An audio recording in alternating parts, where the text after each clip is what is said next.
Europe 1. Le grand direct des médias, Jean-Marc Morandini. Et le Familia du jour, c'est donc Jean Roccaz, viré du théâtre des Deux Ânes cette nuit. Une décision prise par la direction du cabaret parisien suite à des propos tenus par l'humoriste sur Twitter ce week-end. Jérôme Yannichenko, bonjour. Bonjour Jean-Marc. Vous êtes notre expert média. Alors qu'a dit Jean Roccaz pour se faire virer ainsi ? Eh bien, dimanche dernier, Jean Roccaz décide d'utiliser le réseau social Twitter pour commenter l'actualité du jour et en l'occurrence pour revenir sur les élections départementales. Et à la mi-journée, l'humoriste publie ce message, je cite, « Les méthodes du Parti socialiste contre les candidats Front National, : incendie, menace de mort, agression ».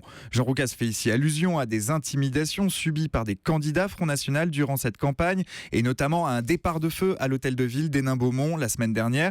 Il sous-entend que c'est le Parti socialiste qui en est responsable. Puis il conclut son message par une affirmation de très très mauvais goût. Il y voit l'œuvre, je cite, de Manuel Valls et de ses SA en action. Alors les SA, ce sont les sections d'assaut, les chemises brunes dans l'Allemagne nazie.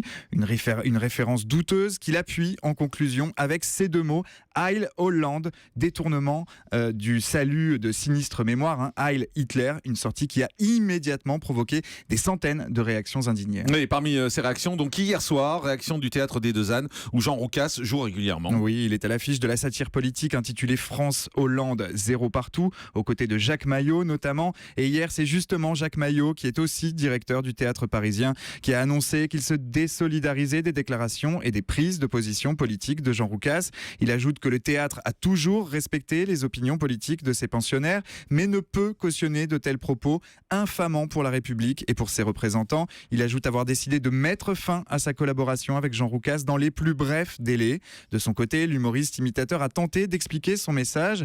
Joint par l'AFP hier, il racontait n'avoir jamais voulu comparer François Hollande à Hitler, avant d'ajouter qu'il s'agissait, je cite, d'une pirouette, d'une figure de style. Jean Roccaz parle ensuite d'une erreur. Tout se dit sur Twitter, ajoute-t-il, et on finit par perdre la mesure des choses. Un moment d'égarement qui lui coûte très très cher ce matin. Il faut tout de même dire que Jean Roccaz n'en est pas à son coup d'essai. Eh oui, le message posté ce week-end n'est que le plus récent d'une liste de provocations déjà très longue. L'imitateur et chansonnier, célèbre pour son rôle de tenancier dans le Bébête Show sur TF1 dans les années 80 et 90, brocarde l'actualité au quotidien avec des fortunes diverses. Il y a quelques semaines, Jean Roccaz avait fait parler de lui en commentant les attentats de Paris. C'était déjà sur Twitter.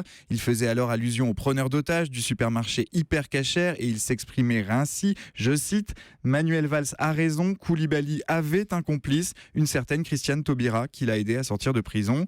Il y a quelques jours, c'était le crash de la 320 de la Germanwings qui lui inspirait ce commentaire.